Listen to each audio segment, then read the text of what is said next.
Our people believe that our faces tell us where we've been, but our heart tells us where to go. These are our stories.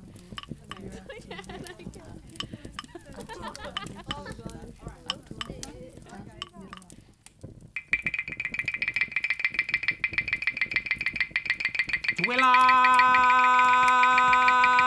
Mani Budni Twila Wakadapadni Nai Beka Mankalunkala Minyana na Mani Pudiji Nai Nari Kamatpi Maricha Nai Wangadi Mani the Budni Gani Yatana Irin Yata Tendendanga Our Stories Ku.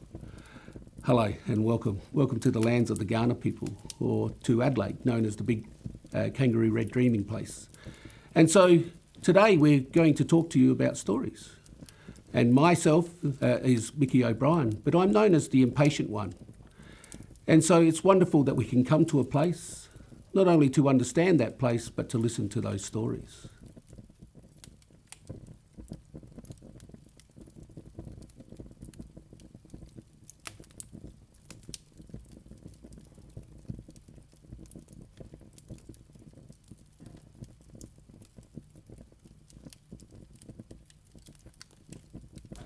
Mani and Putney. Well, it's great that you've come here today, and it's lovely to see you kids, because I have a story for you. A story about the three smokes. A very important story because it was a lesson about understanding how we communicated with people. So when you light one fire and one column of smoke, well, that means that you're cooking or providing heat or a comfort or a protection fire. But when you light two fires, two columns of smoke, that means you're in need of help or somebody's in trouble. And so whenever you see two smokes rising in the air, that means somebody needs help. So when you light three fires, three columns of smoke, well, that means it's an invitation. An invitation to come now because there's a party on. Well, this one time, my people, the Ghana people, we didn't just live on the land, but we also lived out of the water. And so we caught a lot of fish one day. And so we didn't want to waste that fish. So what did we do? We lit those three fires to call the families that lived by to come and share in that fish. So those people came. But more people came than they had fish. So what did they do? Well, the great elder, he grabbed some bark and he grabbed one of those fish and he wrapped it up into some bark and he sent it off into the ocean. And as they went to the water's edge, that fish had rounded up more fish and they were able to gather that fish and feed more people. Well, what do you think happened? Well, more people came. So then he had to grab another fish, wrap it up into some bark, send it off into the ocean again.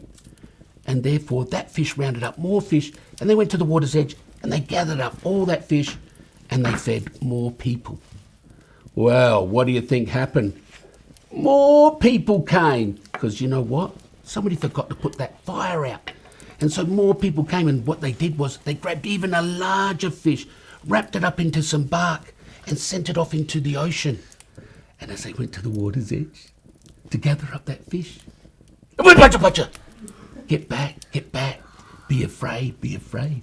Because what was at that water's edge wasn't just any fish, it was a shark. So what does that story tell us? Well, it's not about frightening you, but it is saying, be careful what you ask for. It may come back and bite you. Or what it also tells us is, sometimes in life, we only take what we need, not what we want. And so we have to leave things for tomorrow so that we can live for another day, or so that the fish can multiply, and so that when we go hunting for them again, we can get those fish and feed lots of people. So remember that story. Tell your friends, and remember when you're out with your parents and at school, only ask for what you need, not what you want. And that way we can all live and have a balanced life. So, nakada, nechaya. So I will see you later, and thank you for listening. Nakada.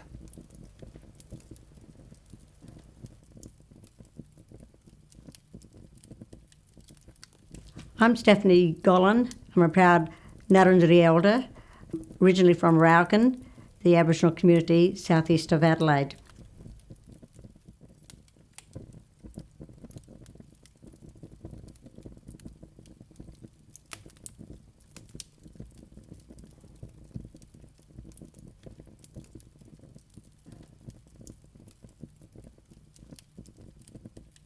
The importance of basket weaving is like a big family kinship. You are learning something from your elders. We like to have a yarn around the table, but then a long time ago it would have been around the campfire. Socialising is a big thing within the Aboriginal community. So, we love to get together. There's a lot of yarning that just goes on just to keep the weaving going, because it's a circle of family kinship. You learn from your elders and you learn different styles, because everyone has a different technique. No one does the same thing like other people. So everyone is doing something that is different to them, and that's their style, okay? Traditionally, our baskets were very, very special. And so these were baskets that men and women made in the actual Ngarrindjeri culture. Different baskets or objects were made for the purpose of gathering. There was carrying vessels. There was also egg scoops. In traditional times, to get eggs, the women or the men get a long fork stick, and they would weave a woven basket on the fork stick, and they would reach up and scoop out an egg from the nest. But also there were ceremonial baskets too that men would make too, especially for themselves. A sister basket, 2 woven mats that would be joined together, and then men would only put their own special stuff in, stones or different type of sharpened instruments that they would make for themselves. And so women would not touch things like that, only for men use only. And women would do the same thing. They would make their baskets for gathering, plants, bush fruits, things like that. Nice big baskets they would weave. What I've got here in my hand is the traditional sedge or rush that is grown widely, and this is the natural plant that is used for basket weaving by Ngarrindjeri people. In Adelaide or anywhere around where there's water or sandy hill areas, by recognising the very sharp 4-star sedge, like needle sharp they are, so you'd have to be careful how you pick them. You would probably walk straight past them, thinking it's just a weed. But, if you're a weaver, this is just like gold. But you have to pick these at a certain type of season, and that would be the summer months, okay? So when you have picked them, you need to spread them out on the ground and make sure that it's a hot summer day, and you spread them out separately like this, and then you leave them for maybe a few days. They should be drying and wilting. In other words, they start looking flat. Then you bring them inside and then you put them in water. And then they will be nice and soft and easy to prepare. Dry, wilt, soak, and then you can begin the stages. This one is called raffia. So raffia is used for in place of the actual rush. All right, so when you've got a few strands of raffia in your hand, you make a bit of a loop like that. So you're holding it up like that, see? Okay? And then what you do is you put the single one that you're going to use with your plastic needle, and you're going to put it through the loop, only little bits, only that much. You're going to bring it up like that, okay? And then you're going to fold that one over and through the loop, okay? When you've got enough of your buttonhole stitch, you can actually make it longer if you want. You're going to keep on weaving like this for quite a while, like that, over, under and through the loop. But I tell you one thing, I'm so proud of the technology and use of making these beautiful items that my traditional people made, as well as the experienced and professional basket weavers are doing today.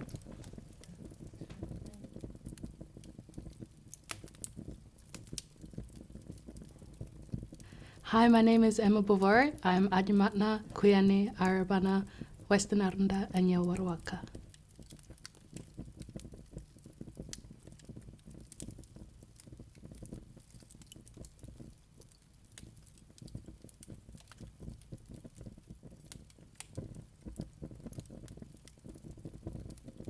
Woru ikangu yuratu vilkunta achinta yakripila atuapa ta miruapa. A long time ago, there was an old woman who had 2 children, a girl and a boy, and they lived at Muthunanga Me Ampatanganga, which is Damper Hill. They travelled around all day collecting food, and when the night came, they decided they had to make camp. So the mother asked the children to go and collect some firewood and bring it back to the camp. The children, they ran off. Yakri pila virikanta atuna. And the girl, she ran north towards Vaudamate Nipana and slept there. And then when she woke up, she travelled even further north towards Mari and a place called Lake Letty. And the boy, he travelled east. He left his sister and he went all the way to this place called Waiana. And the mother waited, sat there at the camp, and she began to get worried. And she collected more and more firewood and maize seed, and she lit a big fire. And then she walked around the whole area, the whole camp, and she called out to her kids. And when she came back to the camp, she cooked a big damper with all that food that she had collected. And she hoped that her children would smell the damper that she cooked, and then they would come home. But the children, they didn't come home. And she cried. Vanaku yakari uchuntuna. Warine nangu, vana ngaruku. And the mother went up to this hill and she made some steps in it. And that hill is now called Yan Maria Pina. And when she went to that hill, she sang the Vaku Vaku song, which is a song of the bluebird. And it goes like this. Wayana yana runga, Vaku Vaku inri manda. Wayana yana runga, Vaku Vaku inri manda. And so that song says, in the shadow of Waiana, the bellbird is whistling. And she climbed further and further up that hill to hear the children, but she couldn't. And the mother never heard or saw her children ever again. Waiana yana runga, Vaku Vaku inri manda. Wayana yana runga, Vaku Vaku inri manda. Our people have always welcomed people. We've never said goodbye. We've always said, see you later. And so I leave you these words, my unjiga, nachu yukandaya, nachu yakandaya, padnia do, which is saying we are all brothers and sisters, that culture brings us together. And that when we walk this land, we walk together in harmony. And remember, like I said, never say goodbye, always say see you later, which is nakara, and thank you.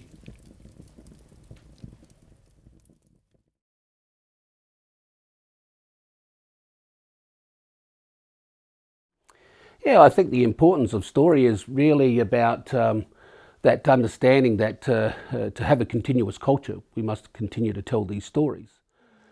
But it also, it goes deeper than that. It really goes about all of those elements that goes behind teaching and learning, because our people were not just an oral society, really we were a visual and doing society. And so telling these stories is about saying that you had those inquiring ears, that you listened well, you had those great observations eyes, not just to see what was there, but to have a deeper sense of seeing.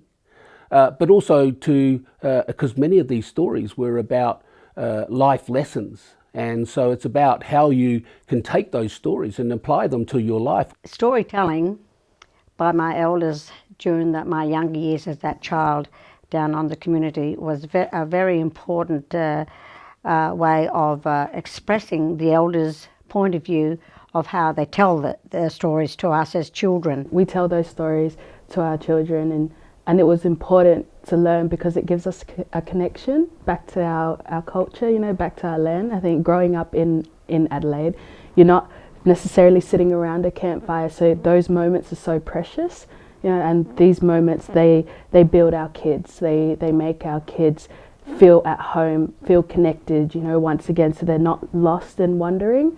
And that's really, really important, you know, that our kids know themselves and they know who they are, and they learn that through these stories. And the easiest way to get through to children is through telling a story, you know. It captivates kids, it draws them in, and they're learning without even realizing they're learning.